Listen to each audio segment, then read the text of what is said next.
What's up, guys? How are you? Hope you're having an amazing day so far, an amazing week. We're on Thursday, almost done with the week, and it's crazy. It's gonna be almost the first quarter of the year. The time flies nowadays. It's insane. We just wanted to come on here and do another video. This is gonna be like the first episode of a YouTube show and podcast show that I'm creating. I don't know if you guys follow me on social media or not, but I've been putting a lot of content, especially in Instagram, asking, what name would you guys like for the show to be called, or any ideas, topics, because at the end of the day, I want to hear you guys out. I want you guys to be a part of this, and just to give you guys a little bit, kind of like idea of what this show is gonna be. It's gonna be everything soccer related, everything with people in the city of Memphis. I'm gonna talk. I'm gonna do shows. I'm gonna be speaking about different topics by myself. Also, I'm gonna be making interviews with former University of Memphis soccer players. I'm gonna make interviews with the players that I coach, all MAGIS athletes. So it's gonna be a little bit of everything. I'm really excited because at the end of the day, that's what I want. I want you guys to. I wanna share as much value as I can for you guys, because I went through the things that you guys are going through, and I feel like I need to share all the things my experiences. And I think I feel the need to get with other people that have lived more experiences than myself, that have lived other experiences that I didn't have the opportunity to live, so they can share it as well, and you guys can take everything from them, so you guys can grow. Because at the end of the day, that's my mission. That's the mission of MAGIS. The meaning of MAGIS is it means more, always more. Kind of like, how can you become a better person? How can you be a better soccer player? How can you improve in general? And I feel like the best way to improve and best way to learn is through learning from other people, learning about their experiences. And of course, our main topic is soccer, so that's gonna be the main thing. So today's the first episode. I don't know yet what's gonna be the name of the show. I heard great ideas from what I asked on social media. So for now, well, this is episode number 1 of MAGIS show, for example. Let's call it like that right now. But I didn't want to wait all the way till I had the name before I get started with this show, because at the end of the day, I feel like I need to take action. I need to just do it. We'll see, because at the end of the day, I feel that's something that's gonna happen in your life. There's gonna be always in your life, you gotta get to a point that you gotta take action, take massive action, massive imperfect action. And with soccer, it's just like that. Sometimes we wait till the right moment, wait for the right moment to ask the questions, wait for the moment to, ask for advice. Just take massive action, and that's what I'm doing right now. I don't know the name of the show yet. It's gonna probably by the end of this week I'm gonna have it. But today I'm super excited because it's the first episode ever, and the first episode is gonna be I'm gonna talk about my story. Because I did a video, kind of like talking about myself, kind of like so you guys got to know me a little bit better, but I didn't go deep into it. And that's something that I want to do today. I want to go deep into myself, how I got started, where I'm from, what soccer meant to me, good things that I went through soccer, bad things that I went through soccer, lessons from both of those experiences. And yes, just I can't wait to share this with you. So the guys that don't know me, well, my name is Hector. I'm from Caracas, Venezuela. I've been living in Memphis for the past almost 5 years. Wow, it's insane when I think about that. It makes me go crazy how time just flies. I still think like 2 years ago I was arriving in Memphis for my freshman year in the University of Memphis, a soccer player. But anyways, I've been playing soccer my whole life since I was 5 years old.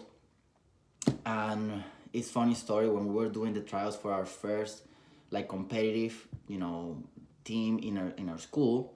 That happens when you are 7 years old. I was going to train, or like I was going to a friendly game with the A team. I told you guys in past videos, my school teams are divided in A, B, C, and D. A being the best, D being the worst, the worst team or whatever. And I remember I was called to go to a friendly game with the A team, and I totally got confused, and I went to the B team friendly game. Literally, totally confused. I went to like the opposite side of the city. I felt ashamed. And because of that reason, I didn't make the A team my first year playing soccer. I remember I was devastated. But that was probably my first big lesson that soccer has taught me, you know. And soccer has been like the best teacher that I've had so far in everything. Like, it's insane, like all the life lessons that soccer has like shown me so far in my life. I'm still learning, it's still showing me a lot of things, but that was my first big lesson, first big takeaway, because, you know, I had to work hard. And I remember right after that, my dad telling me, you know, it's okay, don't worry about it, you're gonna end that spot, we're gonna work on it, we're gonna work. So because of that, you know, I told you guys this story already. You know, I remember every weekend, every single Saturday morning and Sunday morning at 6 a.m., 6:30 a.m., I'll be waking up my dad to go train. You know, back in that time, we will train twice per week. I remember, I think it was Monday and Wednesday that first year, and I will go, you know, I'm games on Fridays, yeah, and I will go train Saturday and Sunday with my dad. You know, and it's funny because my dad, he played soccer, but he never like played in college, or like he never played professional. He never played in a club team. He played in my school back in the day when he was in school. But it's not like he was a big, you know, like master of the game or whatever you want to call it. But he did the best he could do to kind of like help me out, and he built this sense on me of this sense of urgency of, and if you're not where you want to be, you gotta work hard and just gotta put the work in, and everything's gonna come to you. So that's what I did my first year. And right in my second year, actually my first year, I won like the best player of my team. And I remember right in my second year, the trials were happening again. You know, I was able, I didn't make a mistake this time, so I was able to make it in the A team. And all the following years, all the way till I left my school team, I was part of the A team. So it was, I was so happy. I was so happy because, you know, I put in the work, and I made it happen. And still, it doesn't mean that I made the A team and I stopped working. Every single weekend, I remember, especially there, when I was in the A team, I would still go with my dad, because I remember talking with my dad, and I never forget, he told me, he read this in the newspaper saying, you know, about different athletes, how you can become an elite athlete. And I remember the article he will share to me. You have to be the best in your team. First, you have to be the best in your grade. First you gotta be the best in your team. Then you gotta be the best in your grade. Then you gotta be the best of your age. Then you gotta be the best of your school. Then you gotta be the best of your club team, of your region. Then you gotta be the best player of the country, so on and so forth, all the way until, of course, you gotta get to, I guess, best player of the world, but only Messi can do that, of course. But that stick with me, because that was always in my mind. When I got to the second team, I was not the best team. I was not the best player in the team, so I had to earn that. I had to have the mentality of, okay, I gotta be the best one here if I want to keep moving forward. So that's why I kept working. And well, besides all that, you know, we took a bunch of trips. You know, I was blessed since I was a kid. You know, my parents, my family, so grateful with them, because I've everything. You know, they've given me everything that I needed in my life. So you know, we were able to go to trips, international trips, to play outside with my club, my soccer team, my school. I remember in third grade, we went to play in Valencia Cup. We finished second place there. Then fourth grade, I did like this tryout for like a selection team kind of in the city, in the capital city. And you know, I made that team, and that was the first time ever that I was playing with different players than my school, than my friends from my school. So that was such a big experience for me, because I was able to relate with people that I didn't hang out with, you know, normally. And with that team, I remember we will train every Sunday. I was able to make that team, and we went to La Coruña in Spain, and we won that tournament. Actually, you know, some of those players that I played with in that team, they went and played professional. They went and played for the clubs in Venezuela. And one of them, actually, his name is Leomar, one of my best friends now. He actually plays in Spain right now. He played with me in the national team. Same with David Salzman. And he actually he trained with the first team of Arsenal, the Premier League team. So he's one of the best players I've ever seen. So I had the opportunity to play with him since a young age.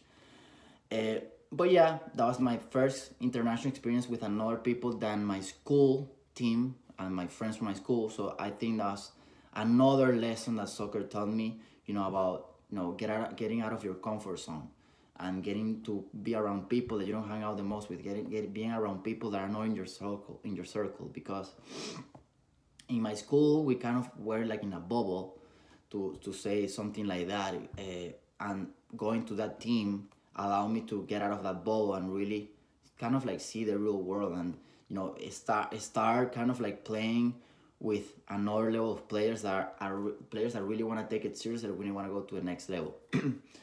Then in 5th grade, we went to play the Gothia Cup in Sweden. And I feel that was the moment that my soccer level kind of like went up. It was insane. I remember right after that tournament, I had a really, really good tournament. We didn't win or anything like that. The level is amazing. I remember we got eliminated in the round of 16, I think, by America, the Mexican club. I still remember 4-0. We lost 4 corner kicks, 4 headers. They were amazing players. But the thing is that I played really, really good, and I remember the feeling I had in my inside of me of, wow. I mean, I felt different. I felt like I was playing with confidence. And my 6th year, the ages in Venezuela and the US is different, but 6th year, I don't think that's high school here yet, but that was like my best year playing, like my school. Right after the Gothia Cup, and we won the tournament in Caracas that year. I did really, really, really good. I still remember. And then, in that age is when you're getting started to like separate yourself from the people that, really want to, take it seriously. There's people that just want to play for fun, and all of those options are fine. At the end of the day, is what you want to do with soccer. I mean, my best friends, they just play soccer for fun, and that's fine too. But I wanted to take it to the next level, so that's when I made the decision of, I gotta leave my school team and go to like a club. And I remember those moments because there were like different clubs in the capital, in Caracas, where I live. But the best one, my dream was Caracas FC. I remember when I was a kid, I would go every weekend with my dad to watch them play. And I always envisioned it since I was like 7 years old. Every weekend, I wouldn't miss one game. And I always envisioned, I saw myself there, and that was the team that I wanted to play for. So, but the thing is that this team was kind of like located far. I wouldn't say that far, but in a different area of the city that my school was, and my house, and all my friends were, whatever. So it was, again, had to get out of my comfort zone. Some of my teammates in my school, they did the same. They did the same thing. They went to another club. They left the school team and they went to another club, but they stayed in teams that were around that area.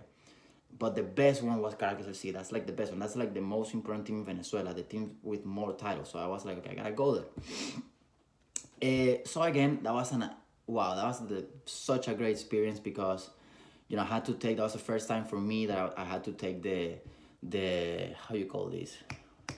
The subway. I had to take the subway to go train, and in Venezuela, it's like dangerous, all this kind of stuff. You gotta be careful. And, from a guy coming from this side of the city, that was kind of like new. That was something different. But I was ready for the challenge. I was excited about it. And for the tryout period, it lasted like 3-4 months. Almost through all that period, I would take the subway. I would take the bus and the subway to go train. And I will go back. For some people, that maybe it's not like a big deal. I understand, but for me and for what it meant for where I live and all those things, it was kind of like different. It was kind of like a big deal. But I was super happy because I did it, and I just did it in a normal way. I didn't look at it in a bad way or whatever. But yeah, I remember I did a tryout. There were like 300 people trying out, and 2 players made it, and thanks God I was one of them. I was so happy. I mean, super grateful for that. I remember the tryout period lasted so many months. Like, they wouldn't tell us if you made the team or you didn't make it or whatever.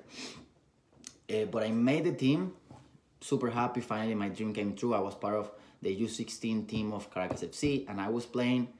And that was the first time I was playing again with Leomar, because Leomar, the guy that I just told you that played with me in my first team with players from different areas that trained with Arsenal in the future, he played for Caracas FC in the U14, so he moved up ages. So that whole team became the U16, and we were teammates again.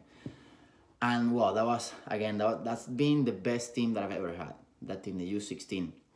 We had an amazing coach. Honestly, to me, he didn't know much about soccer, but he just knew how to unify a team. He just knew how to talk to players. He just knew how to create a team.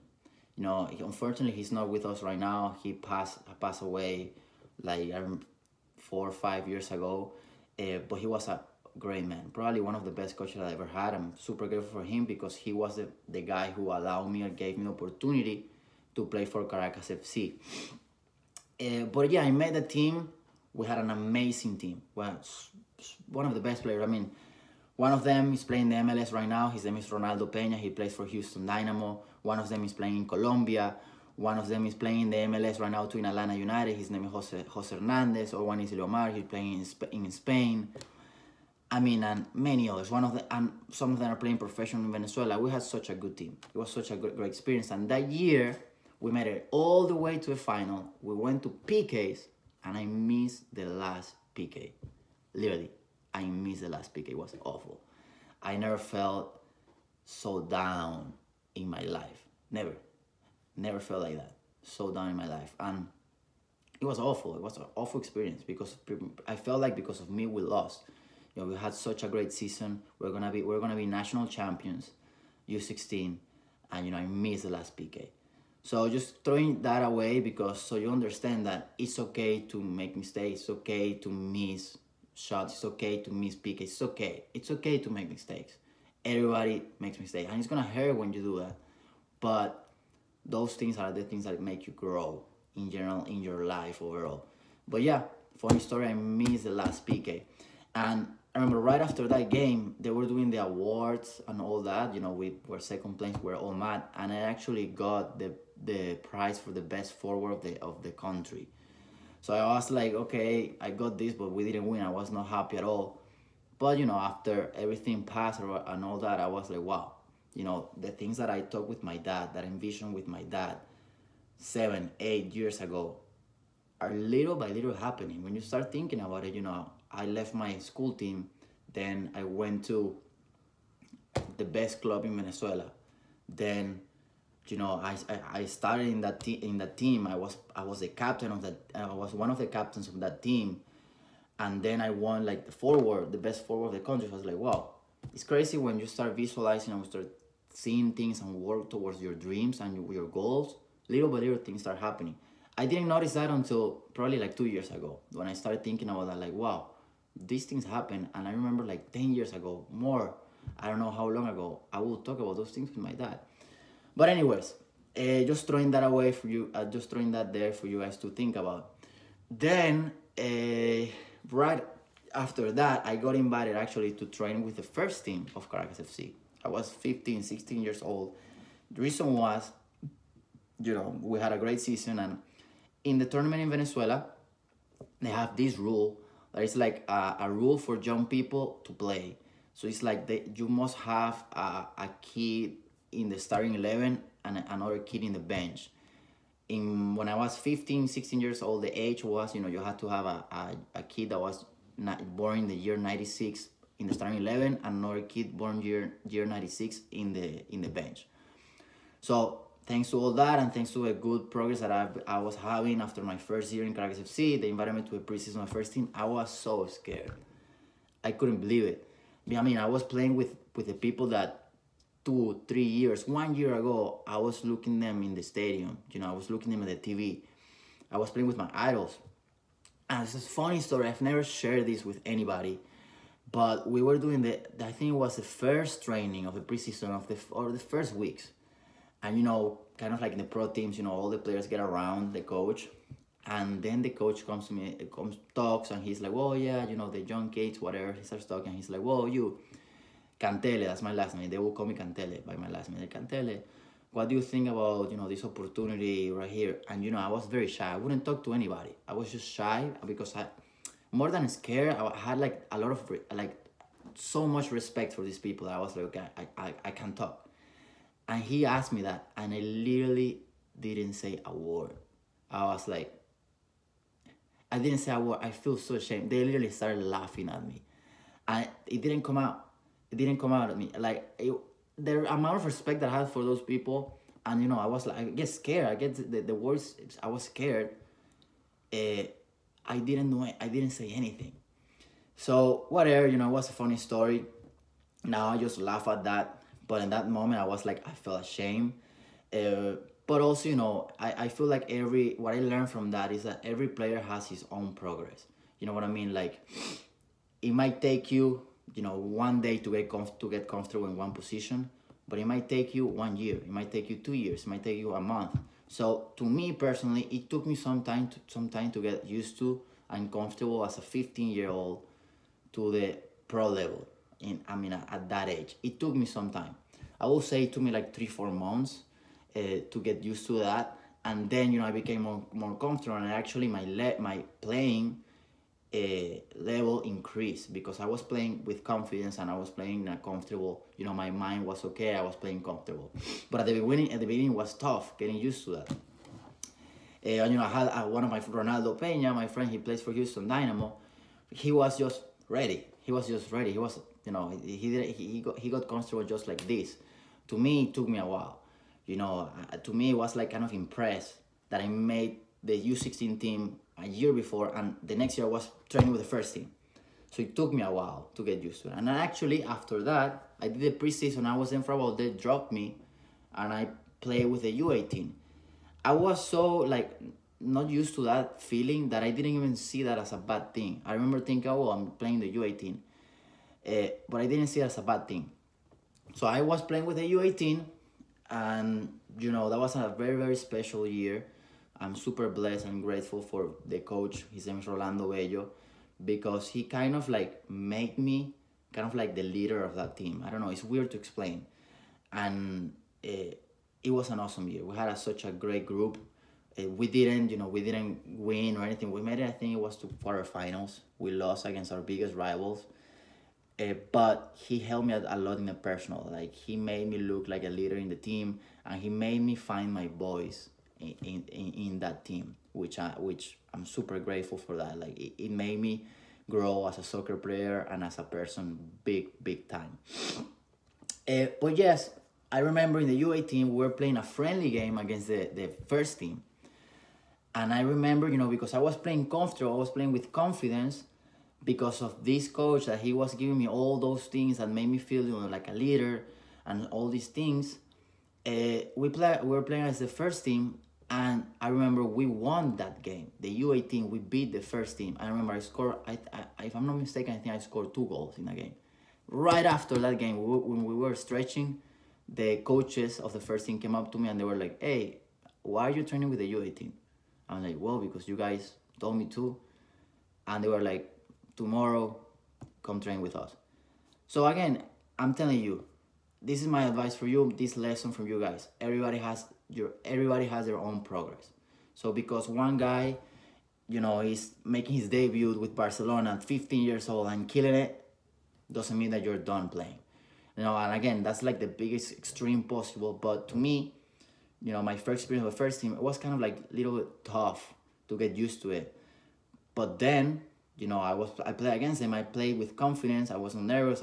I played my game, like the way I do, the way I play. And, you know, they called me up. I killed it, and they called me up. And right after that is when I made my debut with them. I only played one game, actually. Funny story, though. There was this guy. His name is Jose Caraballo. He played in the national team later on with me. Great player, awesome player. He plays in Chile right now, first division in Chile. He's so good. And he was the guy that was on front of me. He was the guy who was starting. He was the 96, the year 96, the born year 96 player that started, and I was the one in the bench. But I was, you know, because I was playing with confidence, little by little I was taking his spot. And I finally took his spot. I was going to start. I remember the practice before the game. I was in the starting 11. We were playing an 11-11 game. And I scored. I scored like 2 goals. You know, I was playing so good. And that day in the afternoon, there was an issue with the federation in Venezuela, and they cut the rule of the kid that has to be in the game, and the one kid that has to be in the bench, like the born in the year 96.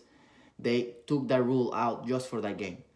So because of that, in that game, I didn't make my debut. My debut is gonna be in the starting. It was gonna be in the starting 11, but they took that rule out. They didn't. I guess they didn't wanna play me in any way. So because of the rule was out, and I didn't make my debut, I was so pissed. But the good thing is that I think it was the quarterfinals. It's a cup. That was the quarterfinals. I think so. Then in they lost in that game, in the first game. So in the second game, the rule was on this time.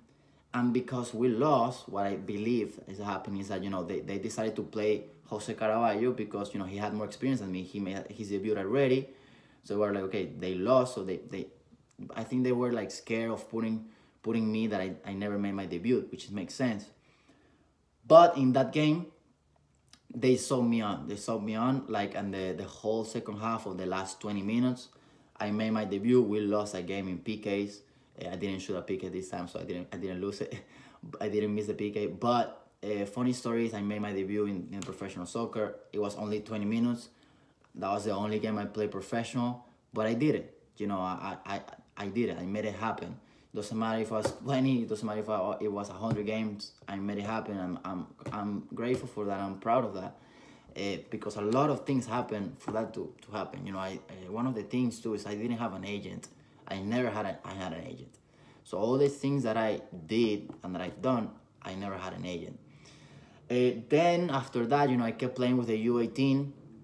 And right after we got eliminated in quarterfinals in the U18, in the bus ride coming back, we actually we lost that game. I was super mad, and the coach came up to me and he was like, "Hey, don't worry about it. It's fine. Just let it suck in for now. But you have a reason to be happy because you're gonna get called for the U17 national team." And I was like, "What? Are you kidding me?" I was so happy. I mean, at the moment, of course, we just lost a game. I didn't know what to think about, what to feel.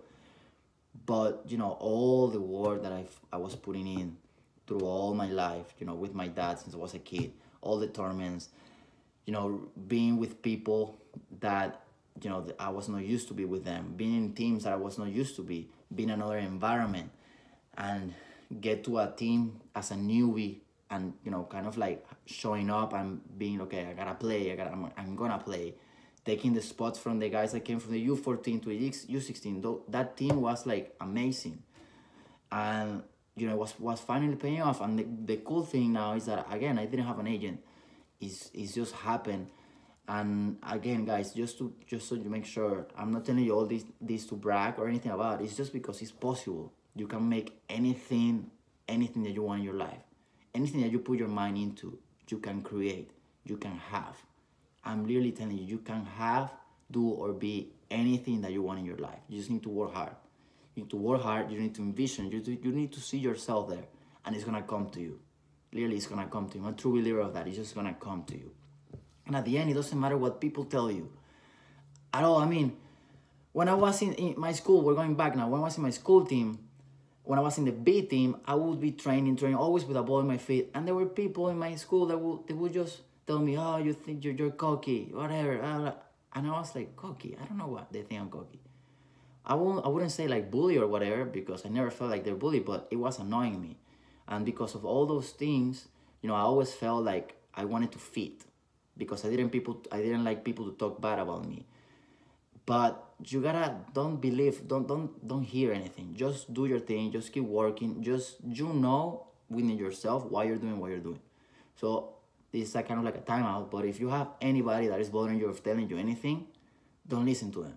Just keep doing your thing. Keep being yourself, and just do you. Because at the end of the day, it's your life. Those are your goals, your personal goals, and that's all that matters. Nothing else matters. Okay. You are here for a purpose, and you only know your purpose. That's it. And just keep working towards whatever you want. You can do anything, I swear. If you have a bad touch, well, work on your touch 1,000 times per day. If you want to get better at crossing and you suck right now, cross the ball 10,000 times per day. I mean, there's no secret at all. So I kind of like went off the road there, but just so you know, like everything that you want, you can have, literally. And well, then you know, I went to the camps in the U17 national team, and again, these guys just won. Well, they just got second place in the South American tournament. Literally, 20 of 25, 24 of the best players of South America I was competing with to earn a spot so I could go to a World Cup. And it was tough. That was another great experience. I mean, it was amazing in all aspects possible. Because again, I had to go and I had to get in an uncomfortable position again, being with people that I've never hung out with, being with people that never play with, but I had to earn a spot, like, because that was my goal. That's what I envisioned when I was 7 years old. And there's a funny story actually. Like when I don't know if I was 10 or 12 or something like that. We were in vacation in Aruba. I was with my sister. Well, my whole family, but I was walking the beach with my sister, and we were talking, I don't know, and it's funny because I still remember about that moment. We were talking about, you know, our life, what we wanted to make, what we wanted to do, and I remember telling her, you know, I'm gonna go play Caracas FC, then, because I knew, because of my age, I knew when my age was gonna be like the rule to play professional, whatever, and all that, so I was like, yeah, I'm gonna go to Caracas FC, then I'm gonna earn a spot, I'm gonna play with the first team, I'm gonna make my debut. And then that age is the U17, so then I'm gonna play with the U17. Then I'm gonna go to play in college, whatever. And it's literally everything, literally what happened. It's insane.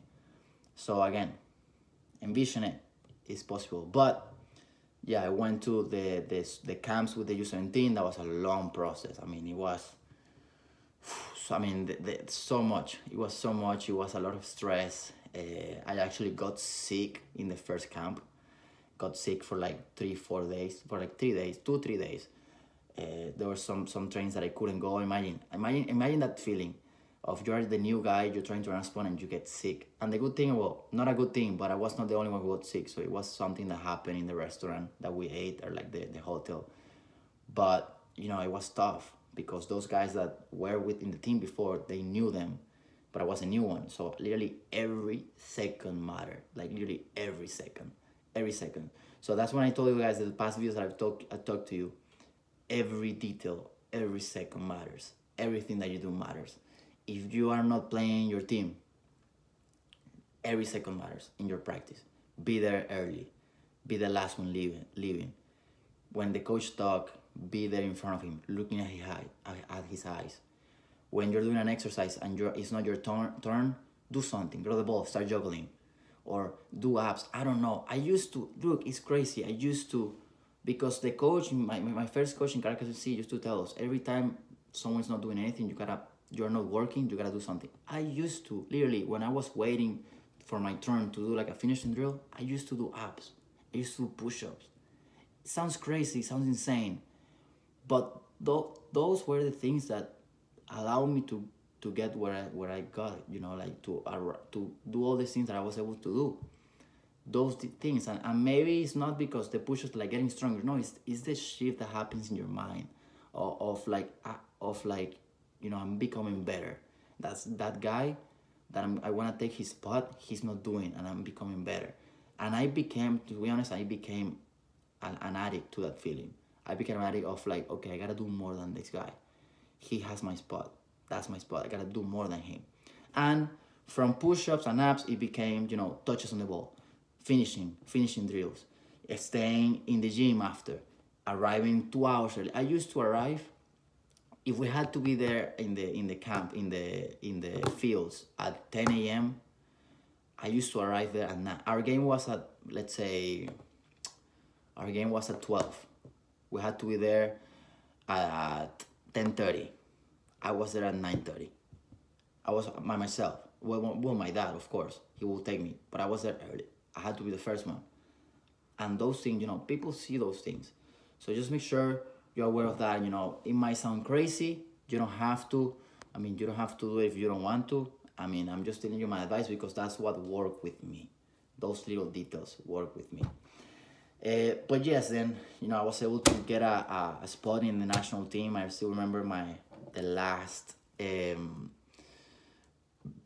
camp when they say the list. I was actually the last name called in that list. And funny story, one of my teammates here at the University of Memphis, David Salzman, he's from Venezuela too. We were in the national team together. He got called up too, and that's when I actually met him. He's one of my best friends now. Amazing player, one of the best players that I ever played with. I'm seeing play. But yeah, we went to a World Cup. Unfortunately, we didn't get the result that we wanted. We didn't make it past the group stage. We lost against Japan, Russia, and Tunisia. And wow, Japan, Jesus, I'm still remembering about that game. They were so good. But yeah, we didn't make it past the group. It was a great experience, of course. I mean, I played a World Cup. That's something I actually never thought I was going to be able to do, but I did it.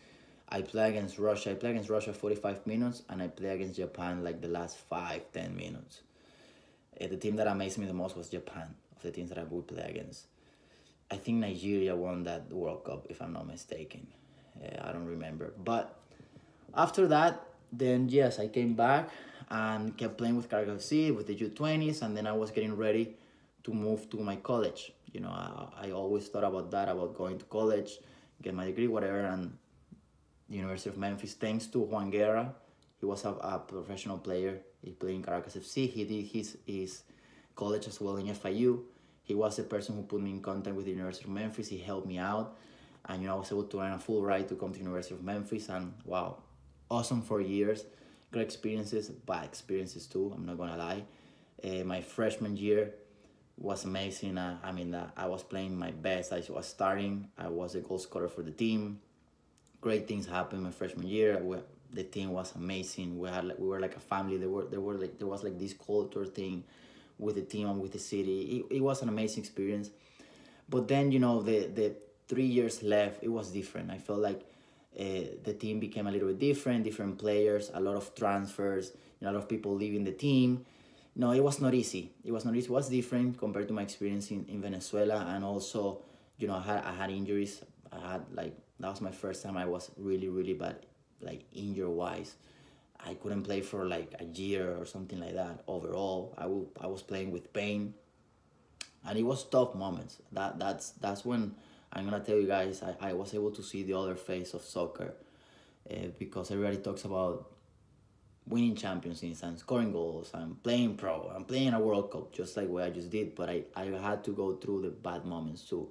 And let me tell you, it's not easy. It's not easy at all. It's not easy at all, especially after you've done so much for the game, but it's not easy. You know, you feel like you're in a hole. That's what I felt. I felt like I was in a hole because I couldn't understand why this was happening to me. And all those things affected my confidence, and I was not playing my best game at all. I was not playing my best game. But yes, I went through all that. It was tough, but those things taught me a lot. And because of all those things, at the end of my college, I was feeling like a little bit burnt. Well, not a little bit, a lot, like burnt out. It's the first time I'm sharing this with anybody besides my family. Or actually, I've never shared like really, really openly with my family those feelings. But it was tough. It was very, very tough. Those moments were tough for me because I could understand how soccer, that was my biggest passion, out of the sudden, I was not enjoying it anymore. So it felt weird. I'm like, I'm going to practice and I'm not enjoying it. Why? If I was the guy who was there 2 hours early and I was leaving 1 hour after. And not because I had to, just because I loved it. I just loved it. And I couldn't understand that feeling, and that really stressed me out. It was tough moments for me, but, you know, I was able to overcome it. Thankful, you know, in those moments I was not thankful maybe, but as I told you in the other video, something that I shared in my stories on Instagram, you gotta be thankful. Because it's easy to be thankful where everything's going your way, but how hard it is to be thankful where things are not going your way. And that's when you gotta find things. You know, there's always something to be thankful. And those are some of the things that I lack of. You know, when I was going through, because it was bad. I mean, I never felt like that. And, you know, I couldn't find something to be thankful for, which is awful. But I was like in this loop. And, you know, but I was able to go through all that. I was able to work on it. I was able to feel better. And that's why now I'm such a big fan of like gratefulness and be thankful for whatever you have and positivity. And, you know, bad things are going to happen. You know, bad moments are going to happen in your career and whatever you decide to do, soccer-wise or whatever. You just got to go to overcome it. Because it's just something that a step that you got to overcome. Something that you got to go on top of. I mean, it's just the way it is. It's just life. And now, when I look into it, I'm thankful that I went through all that, because it was tough and it built my character big time. You know, I was able to see how life works, literally, big time. It showed me, it was one of the biggest lessons I've ever had. I mean, that's probably the biggest lesson that soccer has had. I mean, as I told in the beginning, soccer has been my best teacher in my life about everything. Not only soccer, but life. Everything, everything, everything. But yeah, guys, that was almost like 40 minutes right now. Long video, I know, but just trying to provide value, as much value as possible. You know, if you're still watching this, I'm thankful that you take some time of your day to listen to me and listen to my story. I'm just trying to help you guys out, and to sharing, by sharing all the things that I felt, all the thoughts, all the things that I went through, positively and negatively, both good things and bad things, because you're probably gonna go through that, okay? And if anytime you need somebody to talk to, if you're going through a bad time, you can reach out to me at any time. You know, talk to me, any advice, whatever it may be, reach out to me, okay?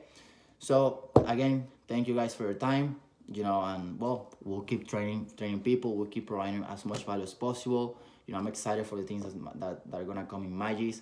You know, I shared in the past, you know, there's gonna be a summer camp coming up for MAGIS. I'm still planning everything out. I'm still trying to think what ages, how I'm gonna program it. I'm trying to find the venue that we're gonna do it, but I'm super excited because it's gonna happen, and I want it to be the best summer camp in Memphis, you know, and I'm super excited. I hope you guys enjoy this video. Stay tuned for the next video of this show, podcast, YouTube show. Well, stay tuned. See you guys soon. Thank you for your time. Stay blessed. Bye-bye.